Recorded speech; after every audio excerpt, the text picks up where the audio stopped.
بہت شکریہ، مہربانی۔ نعرہ تکبیر، نعرہ رسالت، نعرہ حیدری، آستانہ عالیہ شرک شریف، جشن عید میلاد النبی۔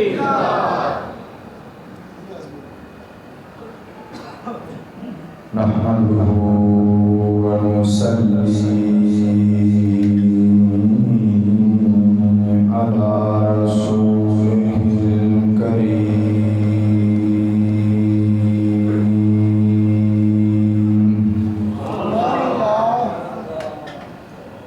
أما بعد فأعوذ بالله من الشيطان الرجيم.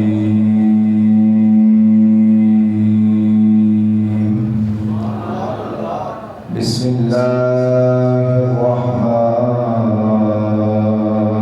الرحيم.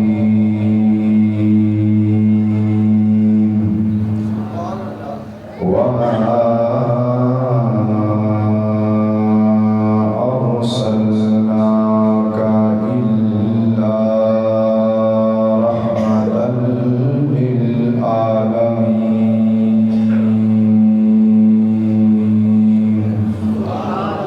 صدق الله العظيم وصدق رسوله النبي الكريم.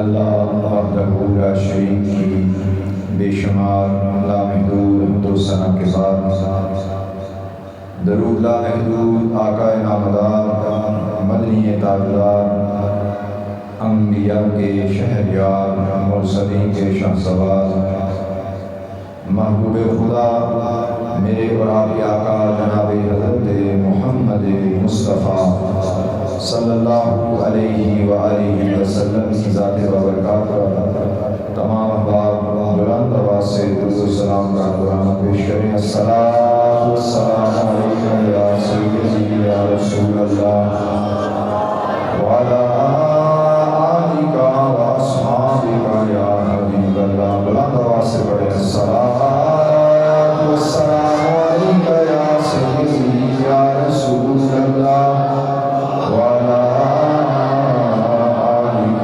واصحابک یا رحمۃ للعالمین. بندہ پروردگارم امت احمد نبی دوست دار چہار یارم تابع اولاد علی. مذہب حنفیہ دارم ملت حضرت خلیل خاک پائے غوث اعظم زیر سایہ ہر ولی. غلام نقش بندہ شوم اگر دنیا وادی خواہی. غلام نقش بندہ شوم اگر دنیا وادی خواہی. سگے درگاہ مجدد شو اگر حق الیقین خواہی. اللہ وحدہ لا شریک کی حمد و ثنا اور نبی رحمت نور مجسم صلی اللہ علیہ وآلہ وسلم کی ذات اقدس پر درود و سلام عرض کرنے کے بعد آج کی یہ بابرکت محفل پاک عنوان محفل میلاد مصطفیٰ صلی اللہ علیہ وآلہ وسلم حضرت علامہ مولانا مفتی محمد قاسم صاحب دامت برکاتہم اور آپ کے احباب نے ہر سال کی طرح اس سال بھی اس محفل پاک کو سجایا اور ہم سب کو اس بابرکت محفل میں رحمتیں سمیٹنے کی توفیق رب کریم نے عطا فرمائی. اللہ وحدہ لا شریک ان تمام احباب کی کاوش کو اپنی اور اپنے حبیب کی بارگاہ میں قبولیت کا درجہ عطا فرمائے۔ ابھی وہ مجھے کچھ بیان کرنے کے لیے، کچھ نبی علیہ السلام کی بارگاہ میں عرض کرنے کے لیے دعوت دے رہے تھے، تو آپ نے مجھے ولی کامل کہا۔ میں سمجھتا ہوں کہ ولی کامل اعلیٰ حضرت حضور شیر ربانی رحمۃ اللہ علیہ ہیں۔ ولی کامل حضور ثانی لاسانی حضرت میاں غلام اللہ رحمۃ اللہ علیہ ہیں۔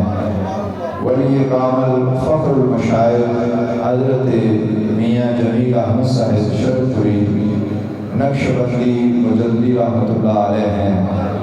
ولی کامل ولی نعمت والد گرامی محبوب المشائخ حضرت میاں خلیل احمد صاحب شرف پوری نقشبندی مجددی رحمۃ اللہ علیہ ہیں۔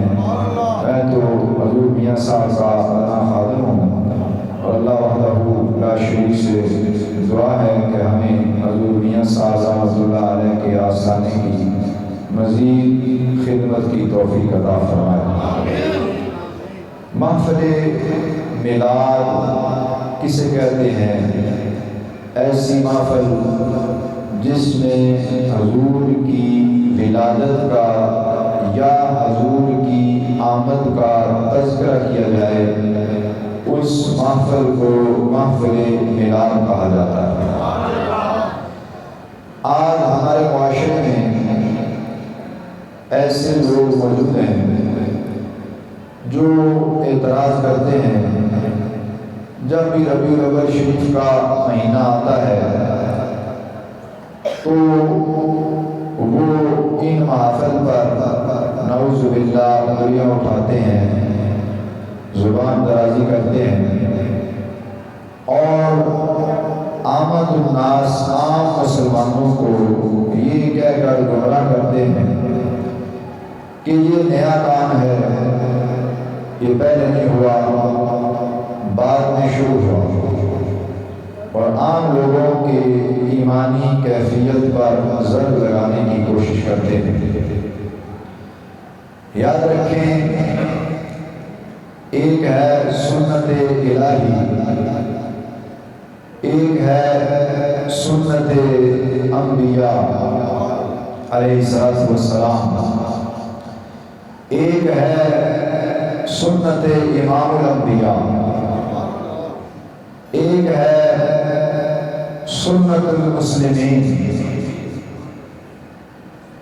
چاروں میں سنت الہی، سنت انبیاء، سنت امام الانبیاء، سنت مسلمین اور سنت صحابہ،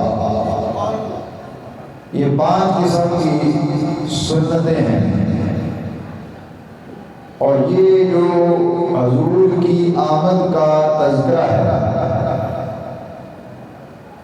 رب کی بھی سنت ہے، انبیاء کی بھی سنت ہے، حضور کے صحابہ کی بھی سنت ہے، مسلمانوں کی بھی سنت ہے، اور خود امام الانبیاء کی بھی سنت ہے۔ 2 کام ایسے ہیں، ایک ہے حضور پر درود و سلام پڑھنا، اور ایک ہے حضور کی ولادت کا تذکرہ، حضور کی آمد کا تذکرہ۔ یہ 2 کام ایسے ہیں جو رب العالمین کی بھی سنت ہے، رب کے نبیوں کی بھی سنت ہے، حضور کے صحابہ کی بھی سنت ہے، مسلمانوں کی بھی سنت ہے، اور یہ امام الانبیاء کی بھی سنت ہے۔ اور رب کا ہم اہل سنت و جماعت پر خاص فضل و کرم ہے کہ ہم درود و سلام بھی پڑھتے ہیں اور حضور کی آمد یا ولادت کا تذکرہ بھی کرتے ہیں۔ یہ رب کا ہم پر احسان ہے، رب کا ہم پر خاص فضل ہے۔ رب العالمین کی سنت کیا ہے کہ وہ معاف فرمانے والا ہے، عفو درگزر فرمانے والا ہے۔ اور نبی رحمت نور مجسم صلی اللہ علیہ وآلہ وسلم کی آمد کا تذکرہ خود رب نے قرآن میں متعدد مرتبہ فرمایا۔ انہی آیات بینات جن میں رب نے حضور کی آمد کا یا حضور کے اس دنیا میں بھیجنے کا ذکر کیا، ان میں سے ایک آیت مبارکہ میں نے آپ حضرات کے سامنے پڑھی، وَمَا أَرْسَلْنَاكَ إِلَّا رَحْمَةً لِلْعَالَمِينَ۔ اے محبوب، ہم نے آپ کو تمام جہانوں کے لیے رحمت بنا کر بھیج دیا۔ اب معلوم ہوا کہ حضور کی آمد یا حضور کو اس دنیا میں بھیجنے کا ذکر تو خود رب کی سنت ہے۔ اب انبیاء کرام جو ہیں انہوں نے بھی حضور کی آمد کا تذکرہ کیا۔ عیسیٰ علیہ السلام نے حضور کی بشارت دی۔ نبی رحمت نور مجسم صلی اللہ علیہ وآلہ وسلم آپ ایک روز اپنے صحابہ کرام کی ایک جماعت کے پاس تشریف لائے، دیکھا صحابہ کرام گفتگو کر رہے ہیں۔ صحابہ کی جماعت میں سے ایک صحابی کہتا ہے کہ کتنی عجیب بات ہے کہ رب نے حضرت آدم علیہ السلام کو بزرگی عطا فرمائی۔ دوسرا صحابی کہتا ہے کتنے عجب کی بات ہے کہ رب نے حضرت ابراہیم علیہ السلام کو خلیل اللہ بنایا۔ ایک صحابی کہتا ہے کتنی منفرد بات ہے، کتنی عجیب بات ہے کہ رب نے عیسیٰ علیہ السلام کو روح اللہ یعنی کلمہ اللہ بنایا ہے۔ آقا علیہ السلام نے جب اپنے صحابہ کرام کو یہ گفتگو کرتے ہوئے دیکھا تو نبی رحمت نور مجسم صلی اللہ علیہ وآلہ وسلم اس مجلس میں تشریف لے آئے۔ فرمایا رب نے مجھے حبیب اللہ بنایا اور مگر میں اس پر فخر نہیں کرتا۔ اب اس ساری مجلس سے یہ بات ثابت ہوتی ہے کہ نبیوں کا ذکر کرنا حضور کے صحابہ کی سنت ہے، اور خود حضور کا ذکر کرنا خود حضور کی سنت ہے، کیونکہ حضور نے خود صحابہ کی مجلس میں اپنا ذکر کیا۔ تو نتیجہ یہ نکلا کہ محفل میلاد، محفل ذکر مصطفیٰ نیا کام نہیں ہے، بلکہ یہ رب کے نبیوں اور خود امام الانبیاء کی سنت ہے، اور نبیوں کا ذکر کرنا خود صحابہ کی سنت ہے، اور اس ذکر میں شامل ہونا خود امام الانبیاء کی سنت ہے۔ تو یہ رب کا ہم پر خاص فضل ہے کہ اس خالق، اس مالک، اس رب نے ہمیں نبی رحمت نور مجسم صلی اللہ علیہ وآلہ وسلم کے ذکر مبارک کی محفل میں بیٹھنا نصیب فرمایا۔ نبی پاک صلی اللہ علیہ وآلہ وسلم کی آمد کا تذکرہ صحابہ نے کیا، اہل بیت اطہار نے کیا، تابعین نے کیا، پھر امت کے اولیاء نے کیا۔ اس بڑے صغیر پاک و ہند کے بہت بڑے بزرگ حضرت شاہ ولی اللہ رحمۃ اللہ علیہ، آپ اپنے والد گرامی کی طرف سے روایت کرتے ہیں، حضرت شاہ عبد الرحیم رحمۃ اللہ علیہ فرمایا میرے والد گرامی حضرت شاہ عبد الرحیم رحمۃ اللہ علیہ بیان کرتے ہیں کہ ہر سال 12 ربیع الاول شریف کے دن حضور کی ولادت کے دن میں حسب توفیق لنگر شریف کا اہتمام کرتا تھا اور حضور کی ولادت کی خوشی میں اسے مخلوق خدا میں تقسیم کیا کرتا تھا۔ ایک سال ایسا آیا کہ میرے پاس وسائل نہیں تھے، میرے پاس اتنا مال نہیں تھا کہ میں اعلیٰ انداز میں یا وافر مقدار میں لنگر کا انتظام کروں اور حضور کی ولادت کی خوشی میں اسے تقسیم کروں۔ بنے ہوئے چنے چند روپوں کے میسر آ گئے، وہی میں نے حضور کی ولادت کی خوشی میں مخلوق خدا میں بانٹ دیے۔ رات کو جب سو گیا تو خواب میں حضور کی زیارت نصیب ہوئی۔ دیکھا سرکار تشریف فرما ہے، آپ کے سامنے وہ چنے پڑے ہوئے ہیں اور آپ تبسم فرما رہے ہیں۔ فرمایا اے عبدالرحیم، ہمیں تمہارے چنے بڑے پسند آئے۔ معلوم ہوا کہ نبی رحمت نور مجسم صلی اللہ علیہ وآلہ وسلم کی آمد کی خوشی کرنا یہ رب کے حبیب خود سرکار کو پسند ہے۔ اور جو بندہ حضور کی ولادت کی خوشی کرتا ہے حسب توفیق، حضور اس سے راضی ہوتے ہیں۔ امام الانبیاء نبی رحمت نور مجسم صلی اللہ علیہ وآلہ وسلم کہ جب اس دنیا میں تشریف آوری ہوئی، ابو لہب جو کہ آپ کا چچا تھا، غیر مسلم تھا، آپ پر ایمان نہیں آیا، مگر آپ کی ولادت کی خوشخبری اس کی ایک لونڈی تھی سولٹیا، اس نے اسے خوشخبری دی کہ حضور علیہ السلام اس دنیا میں تشریف لے آئے ہیں۔ اس نے اس خوشی میں اسے آزاد کر دیا۔ اب وہ اس دنیا سے کافر ہی مرا، غیر مسلم ہی رخصت ہوا۔ بعد میں خواب میں کسی کو نظر آیا، خواب دیکھنے والے نے اس سے پوچھا کہ تیرا کیا حال ہے؟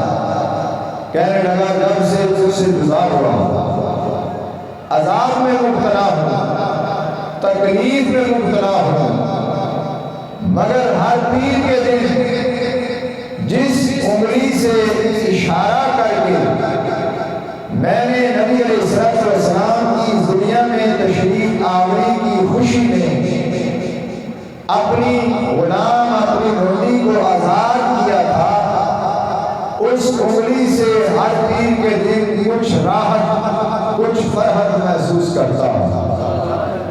اب اگر کافر ہو کر ابو لہب حضور کی ولادت کی خوشی منائے یا خوشی میں بے دھیانی میں ہی وہ حضور کی آمد کی خوشی میں اپنی لونڈی کو آزاد کرے تو رب اسے بھی اس کا اجر دے رہا ہے۔ تو آج حضور کے غلام جو حضور کے چاہنے والے ہیں، حضور سے محبت کرنے والے ہیں، حضور سے عشق کرنے والے ہیں، حضور سے پیار کرنے والے ہیں، حضور کی آمد کا تذکرہ کریں تو رب کتنے انعامات عطا فرمائے گا۔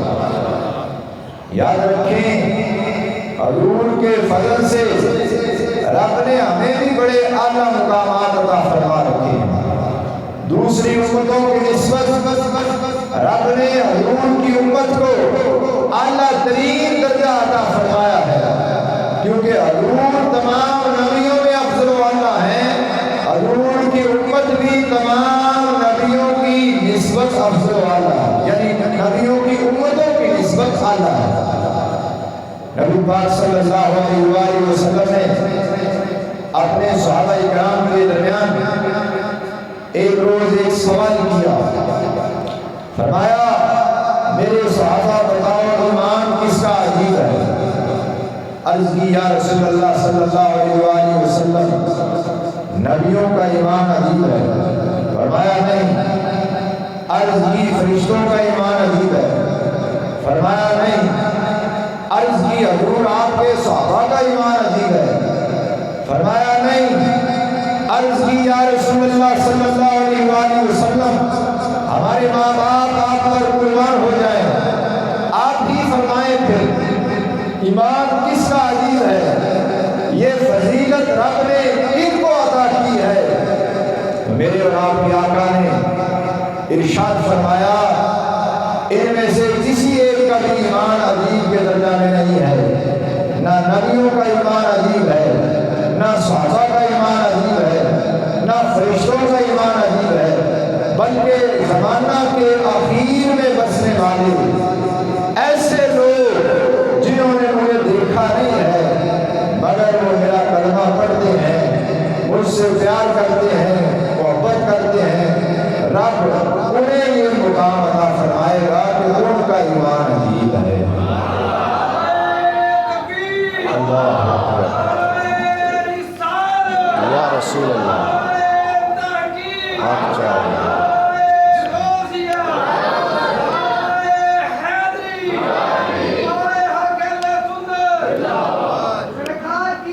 مرحبا مرحبا مرحبا۔ اب نبی پاک صلی اللہ علیہ وآلہ وسلم نے ہمیں یہ مقام عطا فرمایا ان لوگوں کا ایمان عجیب ہے جو زمانہ کے آخر میں آئیں گے، میری زیارت سے شرف یار نہیں ہو پائیں گے مگر میرا کلمہ پڑھیں گے، مجھ سے محبت کریں گے۔ رب عجیب ایمان ہونے کی شان ان بندوں کو ہم جیسے گناہگاروں کو عطا فرما رہا ہے۔ جو کچھ بھی ملتا ہے وہ حضور کے وسیلے سے ملتا ہے، اور جو کچھ بھی ہے حضور کی محبت میں ہے۔ اور یاد رکھیں یہ محفل میلاد، محفل ذکر مصطفیٰ حضور کی محبت کا ایک انداز ہے۔ سرکار کی محبت، سرکار کا پیار، سرکار کی الفت یہ کوئی عام چیز نہیں ہے، اور محفل ذکر مصطفیٰ، محفل میلاد سے اس محبت کو نئی روشنی ملتی ہے۔ نبی پاک صلی اللہ علیہ وآلہ وسلم کی اس دنیا میں تشریف آوری ہو گئی، سرکار دو عالم نور مجسم صلی اللہ علیہ وآلہ وسلم کی تشریف آوری سے ہر طرف سے اندھیرے جٹ گئے، نور ہی نور ہو گیا۔ 40 سال آپ نے کفار مکہ میں گزارے جو بتوں کی پوجا کرتے تھے، جو جھوٹے خدا بنا کر ان کی پوجا کر رہے تھے، جو بیت اللہ شریف کی بے حرمتی کر رہے تھے، جو برہنہ بیت اللہ شریف کا طواف کر رہے تھے، جو رب کے سوا جھوٹے خداؤں کی عبادت کر رہے تھے، نبی رحمت نور مجسم صلی اللہ علیہ وآلہ وسلم کو رب العالمین نے جب اس دنیا میں بھیجا تو اس وقت اس دنیا میں جو اعلیٰ ترین خاندان تھا قریش کا خاندان، جس کی شان تمام روئے زمین پر افضل والا تھی، حضور کو رب العالمین نے اس خاندان میں بھیجا۔ سرکار دو عالم نور مجسم صلی اللہ علیہ وآلہ وسلم کی حدیث مبارکہ کا مفہوم ہے کہ آدم علیہ السلام سے لے کر میں پاک رحموں میں پاک پشتوں سے منتقل ہوتا ہوا آیا، اور نکاح ہوتے رہے، اور اس نکاحوں کی جو وجود تھی، وجہ تھی، اسی نکاح کی بدولت میرے آباء و اجداد جو ہیں وہ اس دنیا میں تشریف لاتے ہیں۔ اور نبی پاک صلی اللہ علیہ وآلہ وسلم کی جو آمد ہے وہ پاک خاندانوں سے ہوتی ہوئی جو ہے وہ بنی ہاشم تک ہوئی، اور پھر سرکار دو عالم صلی اللہ علیہ وآلہ وسلم قریش کے پاک خاندان میں پیدا ہوئے، اور نبی رحمت نور مجسم صلی اللہ علیہ وآلہ وسلم نے 40 سال اس ماحول میں گزارے جہاں کفر تھا، شرک تھا، اور جھوٹے خداؤں کی پوجا کی جا رہی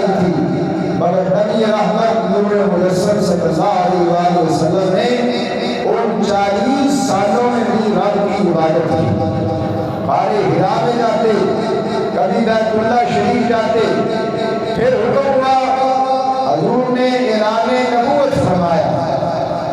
اب حضرت سیدنا ابوبکر صدیق رضی اللہ تعالیٰ عنہ اور آپ کی بیوی ام المومنین سیدہ طیبہ طاہرہ سیدہ خدیجہ الکبریٰ رضی اللہ تعالیٰ عنہ نے حضور کا کلمہ پڑھا۔ ابھی چند لوگوں نے حضور کا کلمہ پڑھا تھا، ابو جہل اور وہ دیگر قریش مکہ تھے، سرداران مکہ تھے، جنہیں اپنی ذاتی عزت پر حرف آتا ہوا نظر آ رہا تھا، وہ اسلام کے سخت مخالف تھے، طرح طرح سے حضور اور حضور کے ساتھیوں کو تکلیفیں دے رہے تھے، مگر اسلام چونکہ رب کا نور تھا وہ پھیلتا ہی جا رہا تھا، پھیلتا ہی جا رہا تھا۔ انہوں نے ایک پروگرام بنایا، ایک ترکیب ان کے ذہن میں آئی کہ کس طرح سے اسلام کو روکا جائے اور اپنے پرانے جھوٹے دین کو بچایا جائے۔ ایک شخص تھا جس کا نام حبیب یمنی تھا، بڑا امیر آدمی تھا، یمن کا رہنے والا تھا، اکثر مکہ مکرمہ آتا تھا اور مکہ کے لوگوں میں اپنی مال و دولت جو ہے وہ تقسیم کرتا تھا۔ مکہ کے لوگ اس کے مال و زر کی وجہ سے، اس کی سخاوت کی وجہ سے اس کے ساتھ بڑی محبت کرتے تھے، اس کے ساتھ بڑی الفت رکھتے تھے۔ چنانچہ ابو جہل اور دیگر سرداران مکہ نے حبیب یمنی کو طلب کیا، یمن کے رہنے والے شخص حبیب کو طلب کیا اور اسے یہ سارا ماجرا سنایا۔ کہا کہ یہاں محمد نامی اللہ کے بندہ نبی رحمت نور مجسم صلی اللہ علیہ وسلم کا ذکر کیا۔ کہا کہ انہوں نے ایک نیا دین ان کے مطابق جو نیا تھا، یعنی جو کافر پہلے دین رکھتے تھے، مشرکانہ دین رکھتے تھے، وہ کہنے لگے کہ ہمارے آباء و اجداد کے دین کو چھوڑ کر ایک نیا دین جو ہے اسے وہ پھیلا رہا ہے اور تم لوگوں کو سمجھاؤ تاکہ لوگ اس کی طرف نہ جائیں۔ اب اس نے کیا کیا؟ اس نے نبی رحمت نور مجسم صلی اللہ علیہ وآلہ وسلم کو پیغام بھیجا، کہنے لگا کہ میں آپ سے ملاقات کرنا چاہتا ہوں۔ اب نبی پاک صلی اللہ علیہ وآلہ وسلم کی رحمت اور کرم نوازی دیکھی، اس نے کہا کہ میں آپ سے ملنا چاہتا ہوں۔ حضور نے اسے بلانے کی بجائے جہاں وہ بیٹھا تھا خود وہاں تشریف لے گئے۔ دیکھا سرداران مکہ بیٹھے ہوئے ہیں اور دین اسلام کے خلاف گفتگو ہو رہی ہے، طرح طرح کے طریقے سوچے جا رہے ہیں کہ کس طرح اسلام کو روکا جائے، اس دین کو روکا جائے۔ اچانک سرکار تشریف لے آئے، وہ سب کے سب جو ہے وہ حیران ہو گئے، پریشان ہو گئے، خاموش ہو گئے۔ نبی رحمت نور مجسم صلی اللہ علیہ وسلم نے فرمایا، اے حبیب تم مجھ سے ملاقات کرنا چاہتے تھے، میں آ گیا ہوں، بتاؤ کیا کہنا چاہتے ہیں۔ اب مکہ کے اور دل و نوا کے ماحول میں یہ بات کفار مکہ اور مشرکین مکہ نے پھیلا رکھی تھی کہ نعوذ باللہ مسلمانوں کے آقا نبی علیہ السلام جو ہے وہ جادو کے زور پر لوگوں کو اپنی طرف راغب کر رہے ہیں۔ جو ان کے قریب جاتا ہے یا جن پر وہ نظر ڈال دیتے ہیں وہ ان کا ہی ہو جاتا ہے۔ اب وہ کیا جانتے تھے کہ یہ تو رب کی طاقت ہے جو رب نے اپنے محبوب آقا علیہ السلام کو عطا فرما رکھی۔ اب انہیں یہ عقیدہ جو ہے انہوں نے اپنے دماغوں میں بنا رکھا تھا کہ نعوذ باللہ حضور کے پاس جادو کی طاقت ہے، اور یہ بات انہوں نے سن سن رکھی تھی کہ جو جادو ہوتا ہے اس کا اثر صرف اس دنیا کی جو اشیاء ہیں ان پر ہوتا ہے، دنیا سے باہر جو چیزیں ہیں ان پر جادو کا اثر نہیں ہوتا۔ اب عبید جو ہے سرکار نے پوچھا تم مجھ سے ملنا چاہتے تھے، بتاؤ کیا چاہتے ہیں؟ وہ کہنے لگا کہ میرے 2 سوالات ہیں میں آپ سے کرنا چاہتا ہوں۔ فرمایا کرو۔ کہنے لگا میرا پہلا سوال یہ ہے کہ آسمان پر جو چاند نظر آ رہا ہے اس کو 2 ٹکڑے کر کے دکھائیں، میں آپ کو اللہ کا سچا نبی مان لوں۔ نبی پاک صلی اللہ علیہ وآلہ وسلم وہاں موجود تمام سرداران قریش، کفار مکہ، مشرکین مکہ اور حبیب یمنی کو لے کر ایک پہاڑ کی چوٹی اور اس کے دامن کے قریب گئے۔ وہاں جا کر آپ نے آسمان پر موجود چاند کی طرف انگلی کا اشارہ کیا، چاند 2 ٹکڑے ہو گیا، ایک ٹکڑا دائیں ہو گیا، ایک ٹکڑا بائیں ہو گیا۔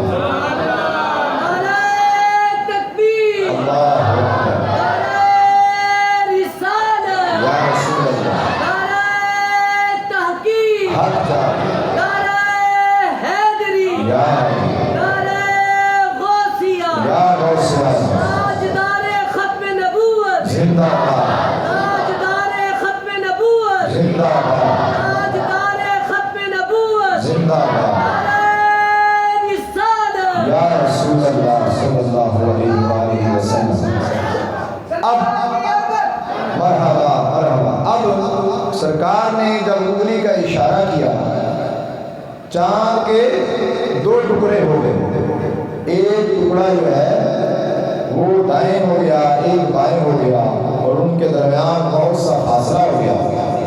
اب وہ تمام کے تمام لوگ ہزاروں پریشان ہو گئے، جو بد نصیب سے وہ کہنے لگے کہ یہ جادو ہے، اور جن پر رب کا فضل ہوا انہوں نے حضور کے اس معجزے کو دیکھ کر دین اسلام کو قبول کر لیا۔ اب حبیب جو ہے وہ بھی حیران و پریشان ہو گیا۔ سرکار نے فرمایا تو 2 سوال کرنا چاہتا تھا، دوسرا سوال کیا؟ اب وہ سرکار کا پہلا معجزہ دیکھ کر حضور کے سچا نبی ہونے کا یقین کر چکا تھا، کہنے لگا آپ اللہ کے سچے نبی ہیں، آپ خود ہی جان لیں کہ میری دوسری بات کیا ہے۔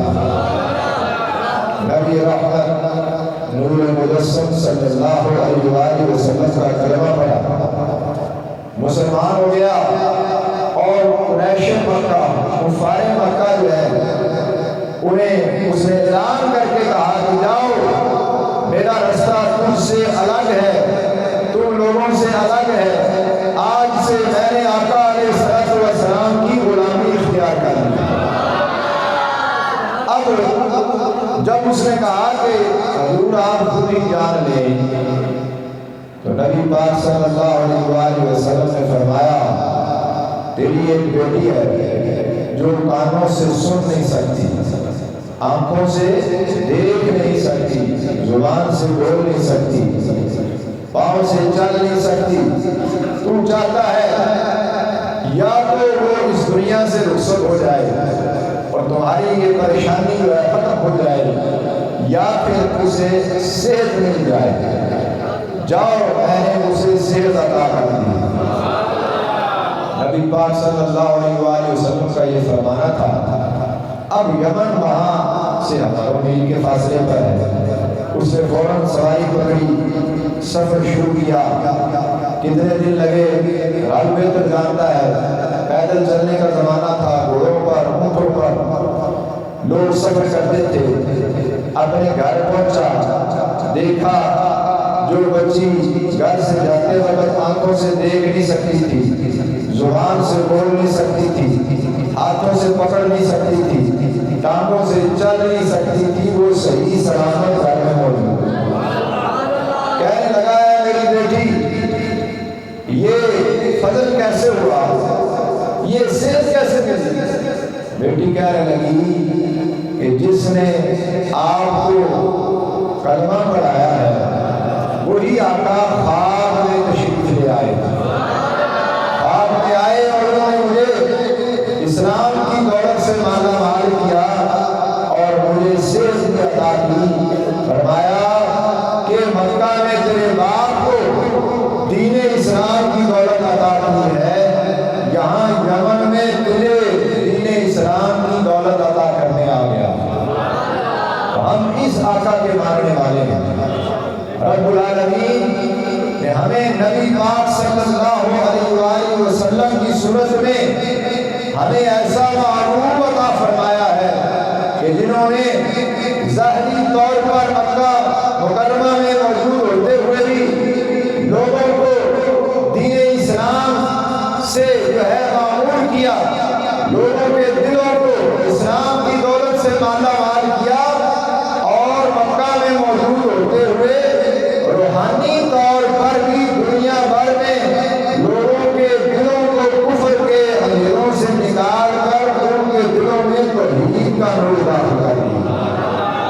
نبی رحمت نور مجسم صلی اللہ علیہ وآلہ وسلم کے ایک پیارے صحابی حضرت جابر رضی اللہ تعالیٰ عنہ عرض کی، یا رسول اللہ صلی اللہ علیہ وآلہ وسلم میں آپ کی دعوت کرنا چاہتا ہوں۔ حضور علیہ السلام اس وقت جنگ خندق کے لیے اپنے دیگر صحابہ کے ساتھ کام کر رہے تھے۔ نبی پاک صلی اللہ علیہ وآلہ وسلم نے وہاں موجود تمام صحابہ کو کہا کہ آج جابر کے گھر دعوت ہے، سب لوگ میرے ساتھ جائیں۔ اب حضرت جابر رضی اللہ تعالیٰ عنہ گئے، وہ حیران ہو گئے کہ انتظام تھوڑا ہے، حضور نے تمام صحابہ کو دعوت دے رکھی ہے۔ ادھر جابر رضی اللہ تعالیٰ عنہ گھر گئے، اپنی بیوی سے پوچھا کہ گھر میں کچھ ہے؟ اس نے کہا کہ ایک بکری کا بچہ ہے اور چند جو کا آٹا ہے، کچھ مقدار میں جو کا آٹا ہے۔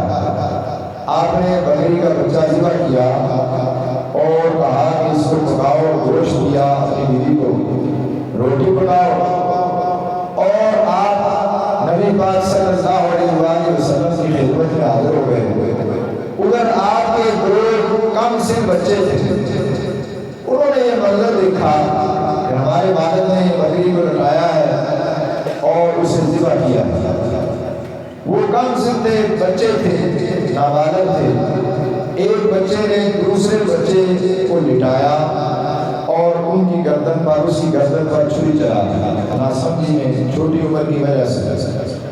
اب وہ بچہ جو ہے بیچارہ فوت ہو گیا، جس نے چھری چلائی تھی وہ بھی خوف زدہ ہوا، وہ دوڑا چھت کی طرف بھاگتا ہوا، دیوار سے گرا، چھت سے گرا، اس کا بھی وصال ہو گیا۔ اب اچانک گھر کے اندر اتنا بڑا صدمہ آیا، دو چھوٹے بچوں کا اچانک اس حادثے کی وجہ سے وصال ہو گیا۔ اب آپ کی بیوی نے ان دونوں بچوں کو ایک مقام پر لٹا دیا، اوپر کپڑا ڈال دیا۔ حضرت جابر کو بھی خبر ہو گئی، مگر ان دونوں عاشق رسول میاں بیوی نے اس خبر کو اپنے سینوں میں محفوظ رکھا۔ حضور کی آمد کی اتنی خوشی تھی، کہا کہ یہ خبر کسی کو بتانی نہیں ہے، کیونکہ سرکار نے ہمارے گھر آنے کی دعوت قبول کی ہے، کہیں اس خبر کی وجہ سے دعوت نہ ملتوی ہو جائے۔ یہ تھا حضور کے صحابہ کا حضور سے پیار۔ موضوع مجھے دیا گیا تھا محبت رسول اور حق۔ میں آپ حضرات کے سامنے حضور کے صحابہ کی باتیں بتا رہا ہوں کہ حضور کے صحابہ کس انداز سے حضور سے محبت کرتے تھے، اور آج ہمارے معاملات کیا ہیں۔ ہم کیا صرف اپنی زبانوں سے حضور کی محبت کا دعویٰ رکھتے ہیں، یا ہمارے قول و فعل بھی حضور کی محبت کی گواہی دے رہے ہیں؟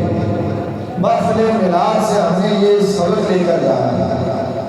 گھر میں اتنا بڑا صدمہ ہو گیا، مگر اس صدمے پر حضور کی محبت غالب تھی۔ سرکار کو عرض کی یا رسول اللہ تشریف لے آئے اور کسی کو اس معاملے کی خبر نہیں دی.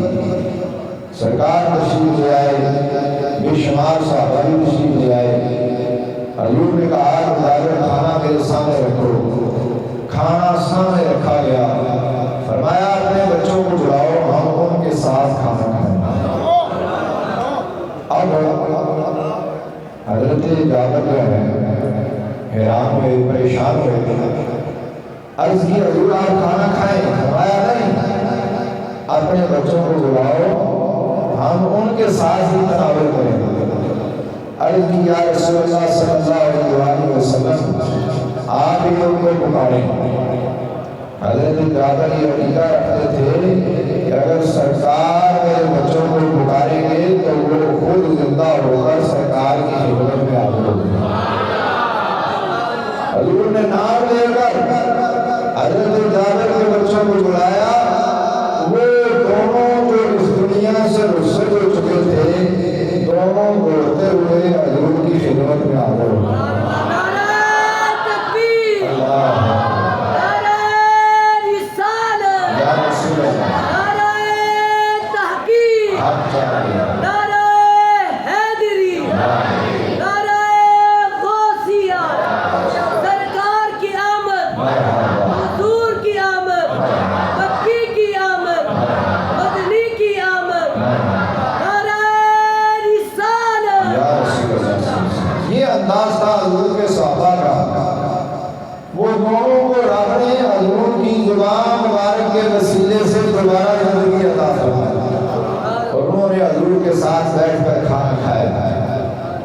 جس طریقے کی میں نے پہلے بات کی جو محفل میلاد پہ اعتراض کرتا ہے، وہ ایک اعتراض یہ بھی کرتے ہیں کہ میلاد منانے والے حضور کا ذکر بہت زیادہ کرتے ہیں.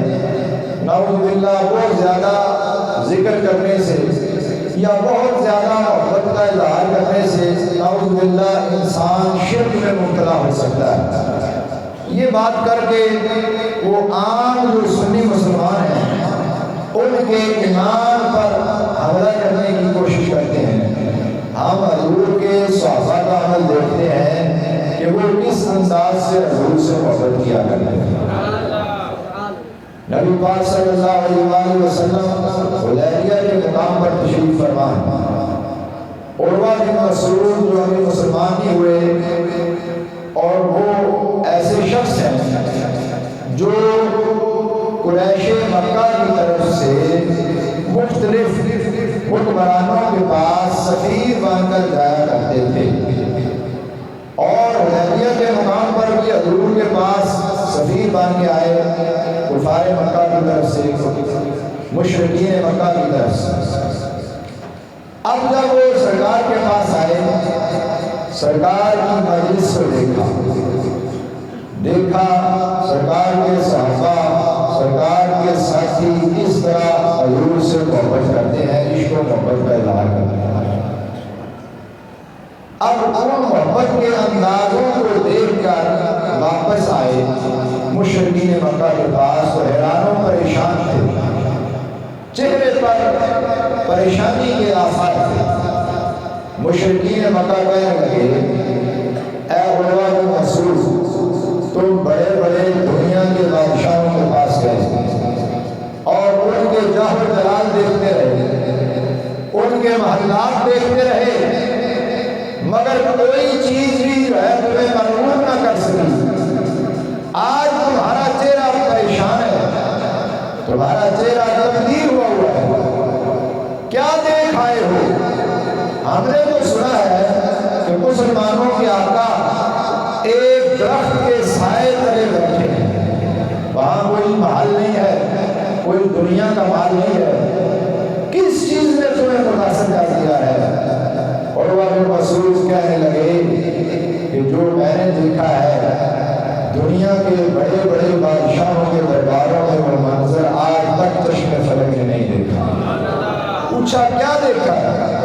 کہنے لگے مسلمانوں کے آقا جب وضو فرماتے ہیں تو ان کے صحابہ، ان کے غلام، ان کے جسم سے لگنے والے وضو کے پانی اسے اپنے ہاتھوں میں لیتے ہیں اور اپنے چہروں پر برکت حاصل کرنے کے لیے مان لیتے ہیں۔ اب یہ تعظیم، یہ شان، یہ عظمت دیکھ کر مشرکین مکہ کا سردار عروہ بن مسعود اپنے شرک کو چھوڑ کر توحید کے نور میں داخل ہو گئے، اسلام کی دولت سے مالا مال ہو گئے۔ نتیجہ یہ نکلا۔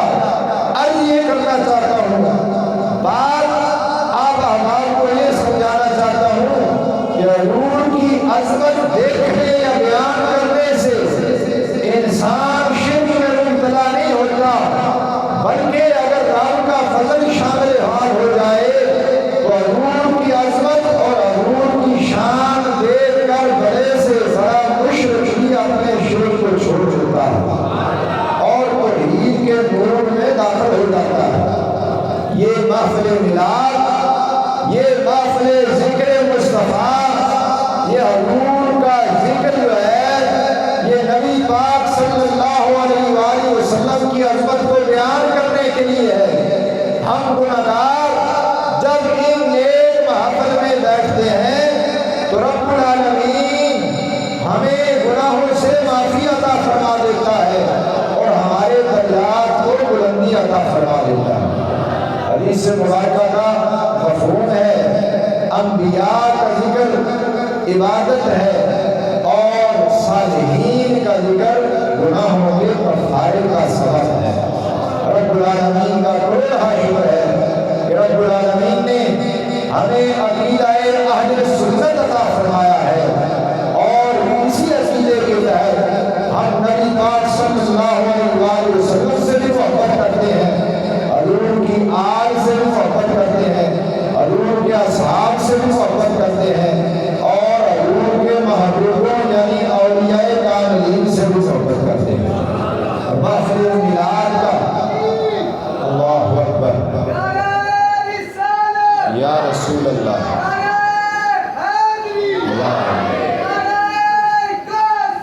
یا رسول اللہ، مرحبا مرحبا